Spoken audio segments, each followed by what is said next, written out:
Hello again. So hopefully now you have your list of ideas. Maybe you've just had one function and lots of ideas around that. We have several, which we mentioned before: food, water, education, and so on. And now what we're going to do today is to decide which of these ideas is going to work best for us in a permaculture design.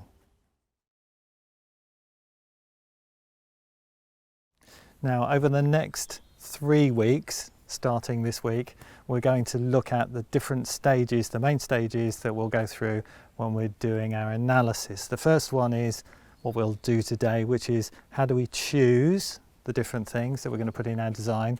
Next week, we'll be looking at where we place them in relation to what's going on in the site.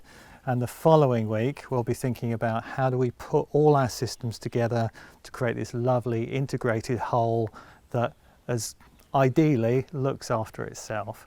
So starting this week, how do we make some choices? Now, well, any kind of design, you have a whole bunch of design tools, things we can do to make decisions about the information we have.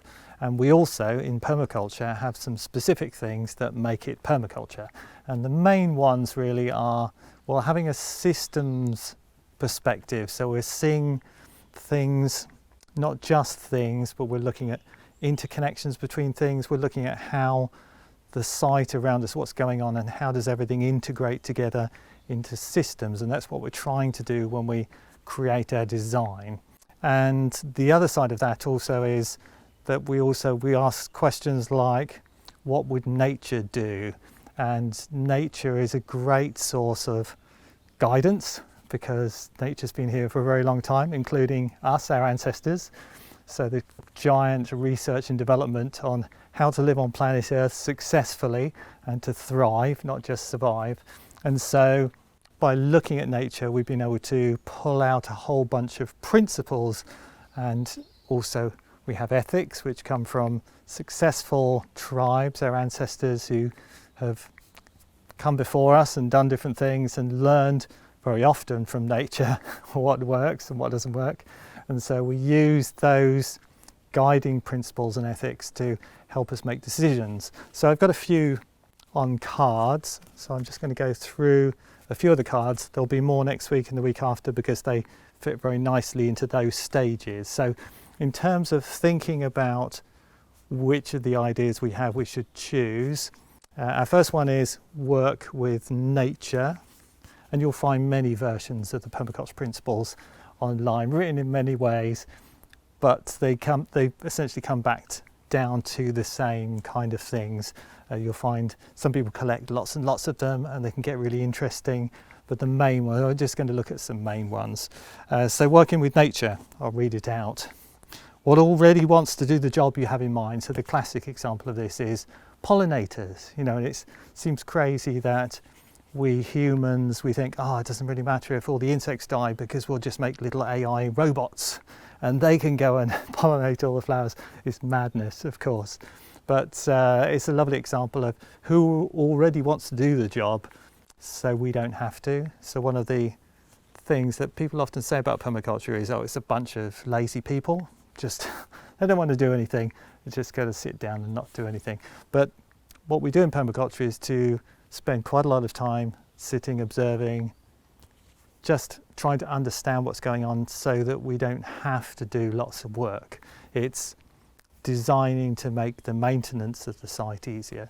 And of course, part of that maintenance might be growing food for yourself. So by way of an example, yes, so working with nature, how do we invite nature in to do those jobs, to maybe move seeds around or pollinate flowers? And so who already wants to do this? Interestingly, we have hazelnut trees that grow in the bed at the front of the house there, obviously planted by squirrels. Bury the hazelnuts, they forget about them. Squirrels are really clever because, well, you know, they do what we do, they grade things. So when they find a nut, they examine it. How long is it going to last? And then the best nuts get placed in one, they bury all the best nuts in one area because that's the place they're going to go last, because they think this is going to keep a long time. And the ones that need eating straight away, well, they get eaten straight away. And the ones that might last a couple of months, they go somewhere else. And so the ones that get forgotten are usually the ones that they've planted for long term, the best nuts, which then grow into new, strong, healthy trees. It's brilliant. Nature is brilliant. So invite in those people or animals who would happily do it for free. So of course, we're also part of nature and people love to do stuff. And that's what you find when you get into permaculture. Often you'll find somebody who just wants to come and help you and to maybe teach you about doing something, pruning trees or something. So resources. So often we talk about using local or biological resources. We're looking at low footprints, things that can be infinitely recycled, which is what nature uses already. So yes, what is the footprint of the ideas, the resources you are choosing?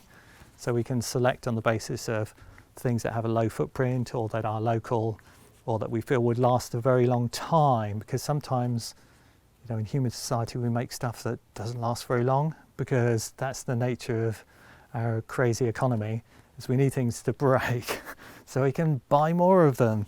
So yes, the question is, are you using those that are biological or locally available or waste products of another system?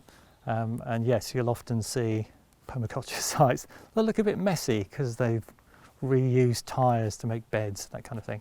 Now, that might not necessarily be a great idea on the basis of that tyres, when they break down, might not be great.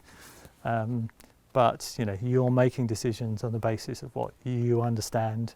And yes, people often use waste materials.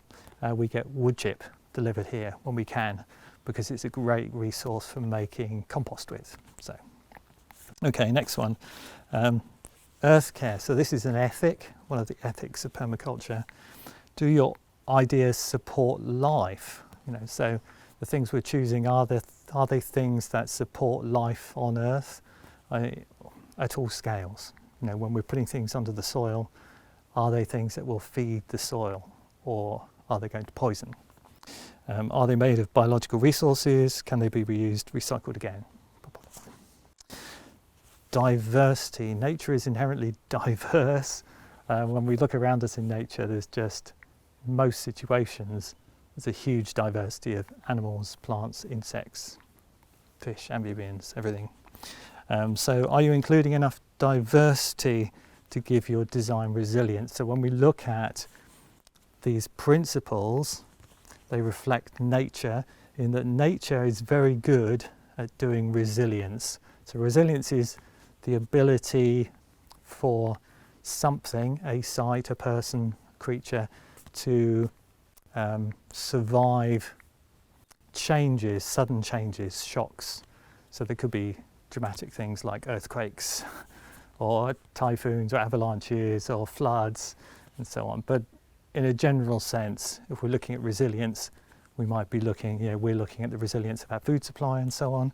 And by creating diverse systems, we increase the chances of finding nice, kind of stable, beneficial relationships, interactions that support each other and keep things resilient. So resilience is one of the things that we're looking for in a permaculture design. The other one is efficiency, and nature is also very efficient. We'll get to that in a moment. So we might be thinking about putting things together in space, like companion planting, or we might call polycultures, or we might be thinking about crop rotations, so that we're keeping that balance, that diversity in time. So we plant one thing and then a different thing and so on, which is generally what we see in nature. Behind us there are trees, and coming out of the trees are brambles, and there's a fence there that just basically stops everything moving, and the track. But in a wild environment with no barriers, these trees would seed out here and everything would move in order to stay in the light. And that means that in any particular place, there's this thing called succession, where one thing replaces the next, and so on. So diversity. Then we have multiple functions for each element. So when you're choosing things, do they do more than one thing? Now, there are some things that do really important jobs, like a fire extinguisher, for instance, that you could say, oh, I could prop a door open with it, but that's not really what it's about. The most important thing is that it has a really important job, what we might call a safety element. But for many things, for a tree, for instance, there's one here, and that tree is going to give us fruit, but it's also providing nectar for pollinators. It creates oxygen, it sequesters carbon, it's pumping water, it's on some degree providing some shelter from the wind, and so on and so forth. So it has many tasks, many jobs, and so do all your chosen elements have more than one function? Ideally 3, but as I say, don't rule something out because it doesn't have lots of functions if it's really important, like a fire extinguisher. So this one's about efficiency, multiple functions for each element. The more jobs stacked into a space, then the more efficiency you have. And then multiple elements for each important function. This is about resilience again. So are you meeting each of your key functions in more than one way? So our functions, certainly for us, we had food, so we're not just planting one source of food, we're planting many things that will provide us with food, because we know that in any given season or year, some things will do well, other things won't, depending on what happens with the climate. And so we're giving ourselves resilience, providing resilience by choosing many things for each job. So when we're making a choice about what's our food production, obviously we're choosing more than one thing. But it's likely that you have a list, and you look at that list and you look at your site and think, we're not going to fit all of this in. Although with permaculture design, you would be surprised at how much you can do. And then we have another ethic, which is people care. How does your design care for people?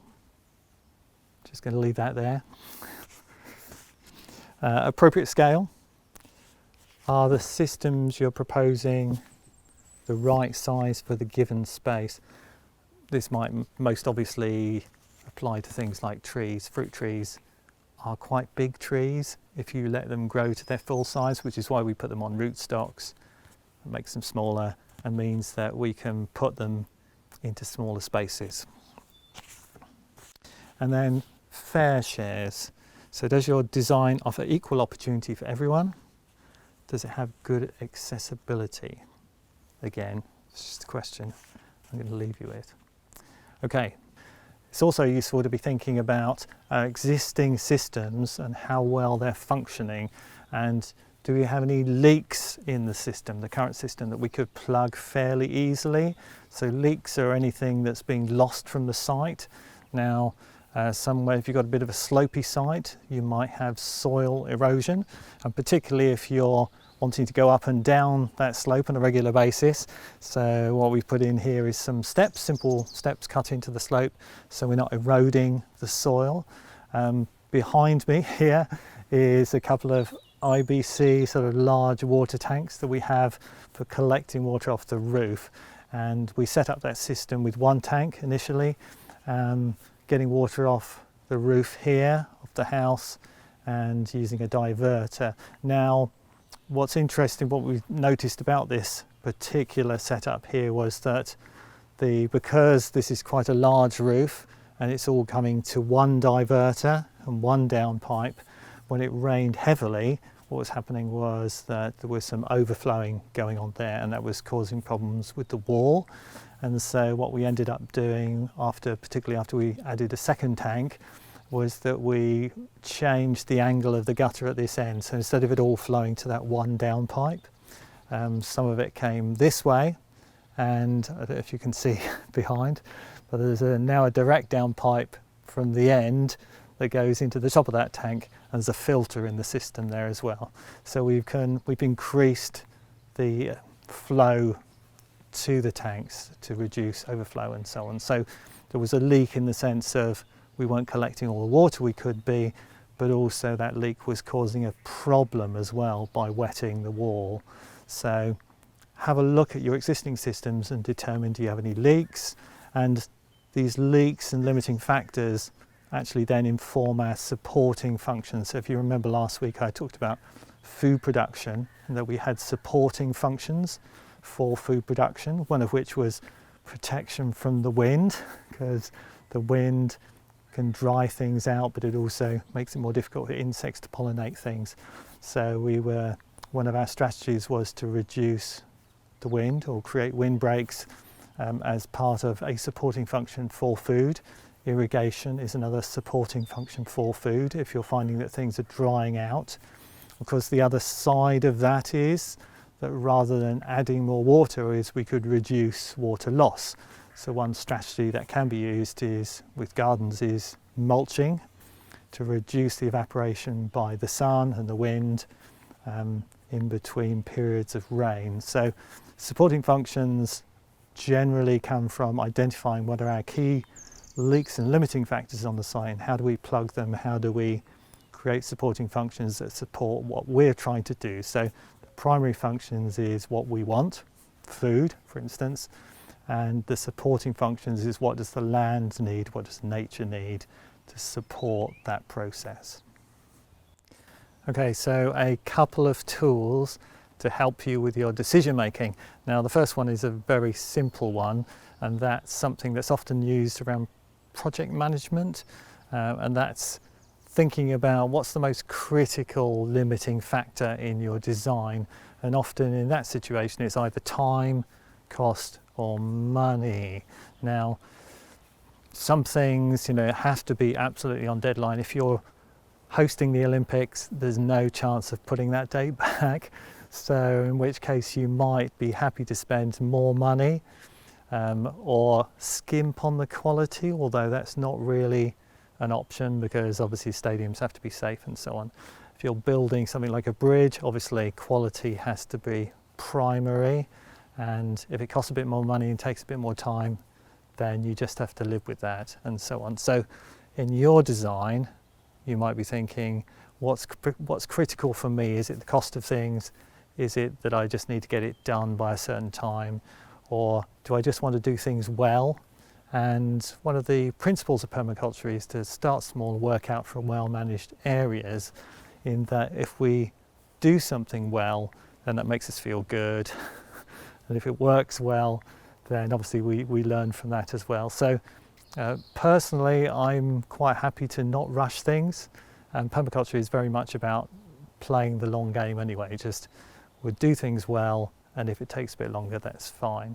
Now another tool that I found really useful is something that is called the options matrix. So this is the one for our site. I'll put this large, I'll put a blank large one on the screen now so you can screenshot that if you want to use it yourself. Now what we're looking at here, just do it that way, there we go, is ultimately it's a spreadsheet, but it's a bunch of boxes, and it's a way of helping us think about the ideas we have in relation to the functions that we have.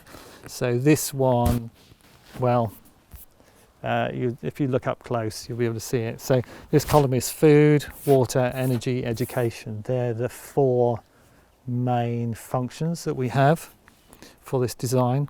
But this particular one, well, and also the one underneath, which is going to be, there we are, as a second one, is all about food. So ideas for food. So these are the ideas that went on our list, and then we also expanded on those a little bit. So if it's growing vegetables, well, we'll see in a minute. There's different approaches to growing veg. You can be buying seed and growing them, or you could be buying onion sets rather than onion seed, or you might buy young plants so you don't have to do the seed bit, and that can save time and space and so on, but it costs you more. So it comes back to time, quality, cost and so on. In the middle here we have our ideas here. In fact, there's another column here which is additional functions. So in addition to the functions, so our idea is related to the functions. So the top one here is a vegetable box from a local producer. There's some over the hill there. And yes, that provides food, so I've ticked food. But also an additional function is community integration, connecting with people of a like mind. And so that's on here. That wasn't a principal function for us initially, but it's something extra that we get from doing that, from buying a vegetable box. And some of these things are supporting functions. So when we get to things like water butts and things, they're not directly for growing food, but they are for supporting the function of growing food. So these are all the ideas we have for growing food, and also the secondary functions, the supporting functions of growing food. And on the right here we have all the reasons why things might not be possible, what we might call filters or limits. So coming back to leaks and limits, what are your limiting factors? So here, and of course this is, again, this is unique to you, whatever your limiting factors are will be probably, there'll be some overlap and there will be some difference. For us here, we were thinking about cost. So what are the high cost, the medium cost, the low cost interventions? Planning, health and safety. Some things require planning permission, and because we're on a site that has a covenant on it, so what a covenant means is it's a restrictions on what you can do, and generally there are benefits to that in that your neighbours also have the same covenant, so you can't start a business which is very noisy or polluting, for instance. But there are some things that we have to ask, even though it's been sold, but the Duchy of Cornwall have this covenant. So that's one of our filters, limiting factors. We have scale, so size, can we fit it in? Is it too big? Is it not big enough? Time, maintenance, also thinking about those things. Aesthetics, how does it look? It's nice to look at things that are nice, but also if you need something to do a job, then if it doesn't look so nice, but it does the job, it's doing the job. Maybe you can hide it behind other things, which is what we've done a bit with our water tanks. Is it locally suited or adaptable? We live in Cornwall, so there are some things that will definitely grow here and other things that don't do so well, but if we grow them from seed and have several generations, they start to adapt. And also the last one here is the eco footprint or embodied energy of things. And we were it looks like there's a lot of writing in lots of tiny boxes, but essentially going through this process helped us to identify the things that were going to be easy to do or simple to do, that not take much time or not be a high cost or be really important, and to start selecting out some of the things that either we just can't afford to do at the moment, or we don't have time to do at the moment, or will be high maintenance. Because when you start implementing things that are high maintenance, then you're taking more time out of your life maintaining them, which means that you have less time to implement the next things. So anyway, I offer you this tool as a way of just getting your ideas down, thinking about what are the limiting factors for you in your situation, how do these things relate to the functions you're trying to fulfill, and hopefully that will help you make some decisions, rule some things out, and come to a clearer list of what you'd like to do. And then next week we shall think about where we're going to put it all.